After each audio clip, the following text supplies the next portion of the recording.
চীনের টেক্সটাইল শিল্পে শূন্য শুল্ক সুবিধা কাজে লাগাতে পারছে না বাংলাদেশ। বাড়ছে বাণিজ্য ঘাটতি, দেশটির ব্যবসায়ীদের সাথে যোগাযোগ বাড়ানোর তাগিদ।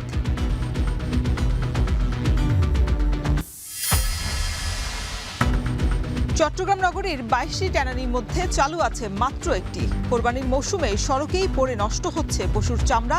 অপচয় রোধে উদ্যোগের দাবি ব্যবসায়ীদের।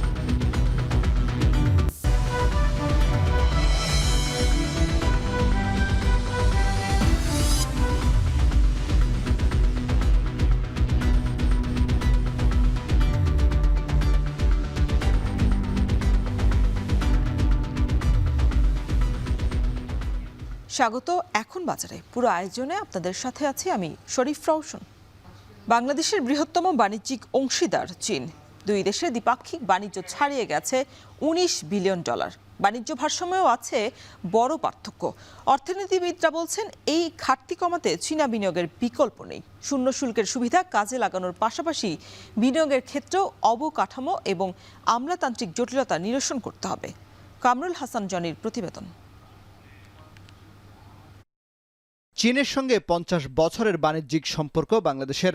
বর্তমানে রপ্তানিতে শূন্য শুল্কের সুবিধা পাচ্ছে টেক্সটাইল পণ্য, যা 2028 সাল পর্যন্ত অব্যাহত থাকবে। জাতীয় রাজস্ব বোর্ড ও রপ্তানি উন্নয়ন ব্যুরোর গেল 5 অর্থ বছরের পরিসংখ্যান বলছে, রপ্তানির পরিমাণ গড়ে প্রায় $70 কোটি হলেও 17 থেকে $19 বিলিয়ন পণ্য আমদানি করেছে বাংলাদেশ। চলতি অর্থ বছরের এপ্রিল পর্যন্ত আমদানি পৌঁছেছে $18 বিলিয়ন। বিপরীতে রপ্তানি হয়েছে মাত্র $67 কোটি পণ্য। দুই দেশের মধ্যে বাণিজ্য ঘাটতির পরিমাণ দাঁড়িয়েছে $17 বিলিয়ন বেশি, যা দিন দিন আরও বাড়ছে। অর্থনীতিবিদরা বলছেন, টেক্সটাইল শিল্পে শূন্য শুল্কের বাজার সুবিধা পেয়েও কাজে লাগাতে পারছে না বাংলাদেশ। যদি বাণিজ্য ঘাটতি নিরসন করতে হয় তাহলে সেক্ষেত্রে এই সুযোগটাকে কাজে লাগাতে হবে। তার কারণে শূন্য শুল্কের সুবিধা খুব বেশি দিন থাকবে না। আমরা যখন এলইসি গ্র্যাজুয়েট করব, এরপরে কিন্তু তারা আমাদেরকে সেই শূন্য শুল্কের সুবিধাটা দেবে না। সুতরাং চীনের বায়ারদের সঙ্গে আমাদের যোগাযোগটা বাড়াতে হবে। চট্টগ্রামের আনোয়ারায় চীনের জন্য স্থাপন করা হয়েছে বিশেষ অর্থনৈতিক অঞ্চল। চীনা বিনিয়োগ বাড়াতে এ ধরনের অবকাঠামোগত সুবিধা বাড়ানোর পরামর্শ অর্থনীতিবিদদের।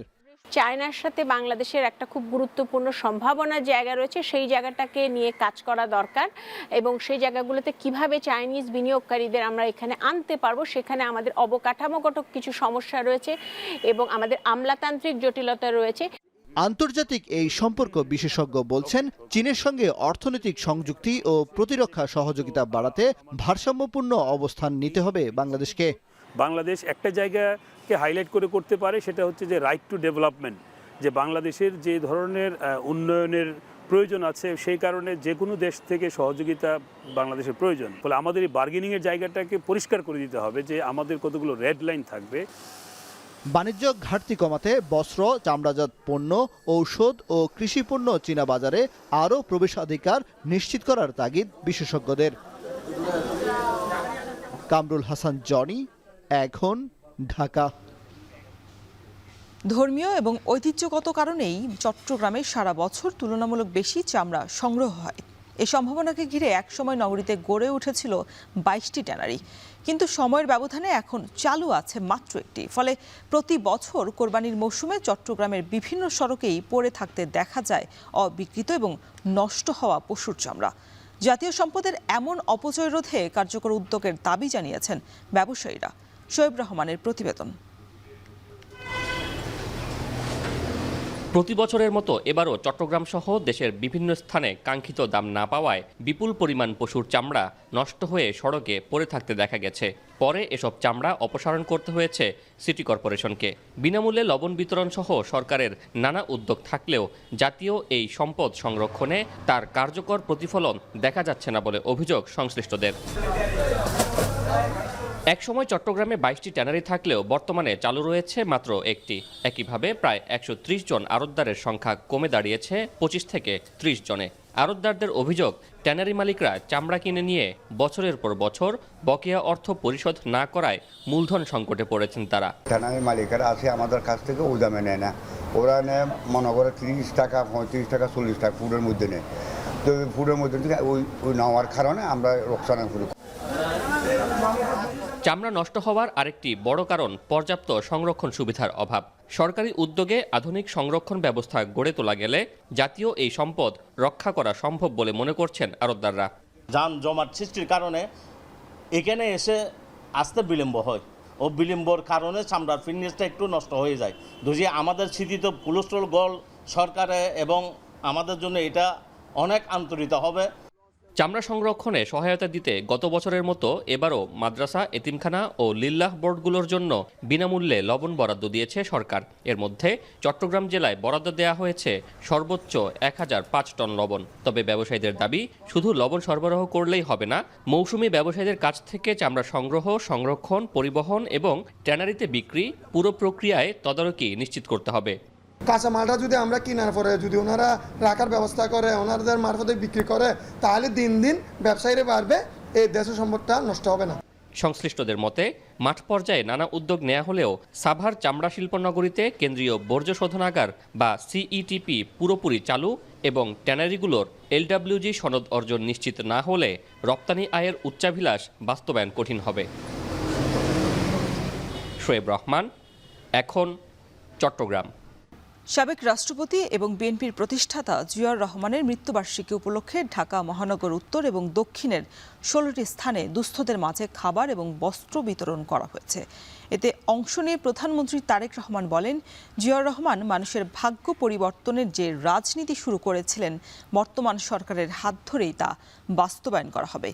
শনিবার বেলা 12টায় মানিক মিয়া এভিনিউয়ে দুস্থদের মাঝে খাবার এবং বস্ত্র বিতরণের কার্যক্রম শুরু হয়। মোট 16টি স্পটে দুস্থদের মাঝে খাবার এবং বস্ত্র বিতরণ করেন প্রধানমন্ত্রী। বিভিন্ন স্থান ঘুরে নয়াপল্টনে দলের কেন্দ্রীয় কার্যালয়ের সামনে এসে সংক্ষিপ্ত বক্তব্যে প্রধানমন্ত্রী বলেন, শুধু দল নয়, ব্যক্তিগত উদ্যোগেও অসহায় দুস্থদের মাঝে সাহায্য করতে হবে। দেশের দারিদ্র্য বিমোচনে সেই কাজটি করছে বর্তমান সরকার। শহীদদের এই শাহাদাত বার্ষিকীতে আমরা এটি শপথ গ্রহণ করি যে আমাদের যার যার অবস্থান থেকে আমরা শুধু রাজনীতি না, রাজনীতির বাইরেও আমরা চেষ্টা করব যার যার স্ব অবস্থান থেকে যার যার সামর্থ্য অনুযায়ী অসহায় দুস্থ মানুষের পাশে যদি আমরা দাঁড়াতে পারি, তাদের প্রতি আমরা সহযোগিতা সাহায্যের হাত বাড়িয়ে দিতে পারি। আমের রাজধানী খ্যাত চাঁপাইনবাবগঞ্জের বাগানগুলোতে পাকা আধা পাকা আম সংগ্রহে ব্যস্ত সময় পার করছেন চাষি এবং শ্রমিকরা। সেখানকার সবশেষ পরিস্থিতি জানাতে জেলার কনসার্ট এলাকার আম বাগান থেকে যুক্ত হয়েছেন সোহান মাহমুদ।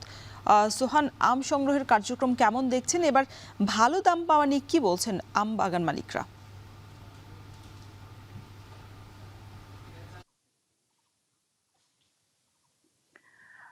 রওশন, আমের জেলা হিসেবেই পরিচিত এই চাঁপাইনবাবগঞ্জ। এখানকার আমের সুনাম ছড়িয়েছে সারা বিশ্ব জুড়েই।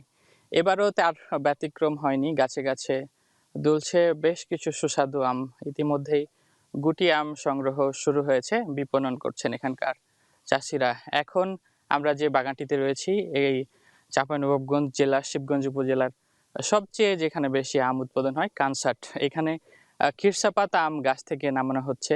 এছাড়াও আমরা সকাল থেকে বিভিন্ন বাগান ঘুরে দেখেছি। খিরসাপাত, লক্ষণভোগ, এছাড়াও বিভিন্ন গুটি জাতের আম কিন্তু বাজারে উঠাচ্ছেন এখানকার চাষিরা। সকাল থেকেই এই কানসাট আম বাজারে আম বিক্রি শুরু হয়, যা সন্ধ্যা পর্যন্ত চলে। চাষিরা বলছেন এবছর ভালো ফলন হয়েছে, তারা ভালো লাভবান হবেন বলে আমাদেরকে জানিয়েছেন। তবে কানসাট বাজারে যে সমস্যার মধ্যে তারা পড়ছেন, ভোগান্তিতে পড়ছেন, এখানে আসলে অনেকটাই আড়তদারদের কাছে জিম্মি হয়ে পড়ছেন। কারণ এই চাঁপাইনবাবগঞ্জে সবচেয়ে যেহেতু কানসার্টে আম বেশি বিক্রি হয়, এই বাজারটিকে ঘিরে তৈরি হয়েছে একটি সিন্ডিকেট। আমাদেরকে অভিযোগ করছেন এখানকার চাষিরা। তারা বলছেন এক মনে 40 কেজি হওয়ার কথা, কিন্তু 55 থেকে 56 কেজি পর্যন্ত মন নেওয়া হয়। আমরা যে বাগানটিতে দাঁড়িয়ে আছি, সকাল থেকে এখানে আম সংগ্রহ চলছে।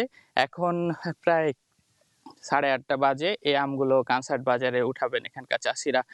এখন বর্তমানে এই খিরসাপাত আম বিক্রি হচ্ছে 2 থেকে 2,500 টাকা মন। লক্ষণভোগ আম বিক্রি হচ্ছে 8 থেকে 900 টাকা মন। এই লক্ষণভোগ আম বিক্রি করে কিন্তু উৎপাদন খরচ উঠছে না বলে আমাদেরকে জানিয়েছেন চাষিরা। ল্যাংড়া আম বিক্রি হচ্ছে 1500 থেকে 2000 টাকা মন। এছাড়াও বিভিন্ন গুটি জাতের আম কিন্তু বিক্রি হচ্ছে 2000 থেকে 3500 টাকার মধ্যে। এরপরে আসলে গোপালভোগ, খিরসাপাতের পরে আসলে বাজারে উঠবে ফজলি, আশিনা সহ এই চাঁপাইনবাবগঞ্জের সুস্বাদু নানা জাতের আম।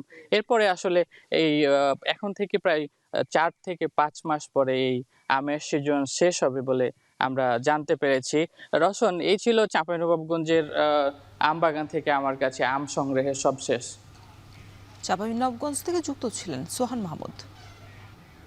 মানিকগঞ্জে পারিবারিক বিরোধের জেরে ভাবি এবং ভাতিজাকে হত্যার অভিযোগ উঠেছে ইউসুফ আলী নামে একজনের বিরুদ্ধে। এ ঘটনায় গুরুতর আহত হয়েছেন তার বড় ভাই সালাম। শনিবার রাতে দৌলতপুর উপজেলার বাচামারা ইউনিয়নের কাচারিপাড়া গ্রামে এই ঘটনা ঘটে।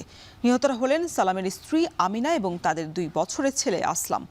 স্থানীয়রা জানান, রাত 9:15টার দিকে দোকান বন্ধ করে বাড়ি ফিরলে সালামের ওপর অতর্কিত হামলা চালায় ইউসুফ। গুরুতর আহত অবস্থায় তাকে হাসপাতালে ভর্তি করা হয়। এর আগেই আমিনা এবং শিশু আসলামকে হত্যা করা হয়েছে বলে অভিযোগ করা হয়। ঘটনার পর থেকেই অভিযুক্ত ইউসুফ আলী পলাতক রয়েছেন।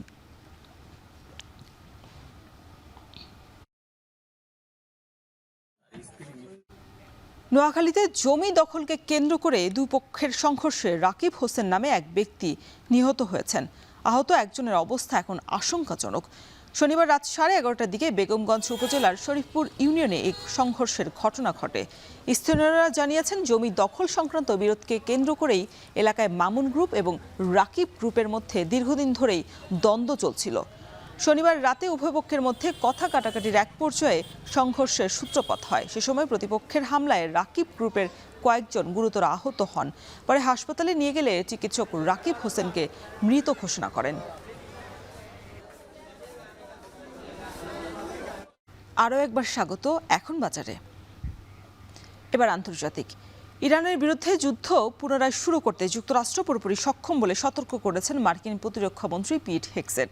স্থানীয় সময় শনিবার সিঙ্গাপুরে সাংবাদিকদের প্রশ্নের জবাবে কথা বলেন তিনি। এ সময় পেন্টাগন প্রধান আরও বলেন, ওয়াশিংটনের কাছে সামরিক মজুদ পর্যাপ্ত রয়েছে। যদি প্রয়োজন হয় তাহলে তারা যে কোনো মুহূর্তেই যুদ্ধ শুরু করতে প্রস্তুত। কিন্তু মার্কিন প্রেসিডেন্ট ডোনাল্ড ট্রাম্প নাকি তা চান না। অবশ্য তেহরানের সঙ্গে আলোচনা ফলপ্রসূ হয়েছে বলেও জানিয়েছেন হেগসেট।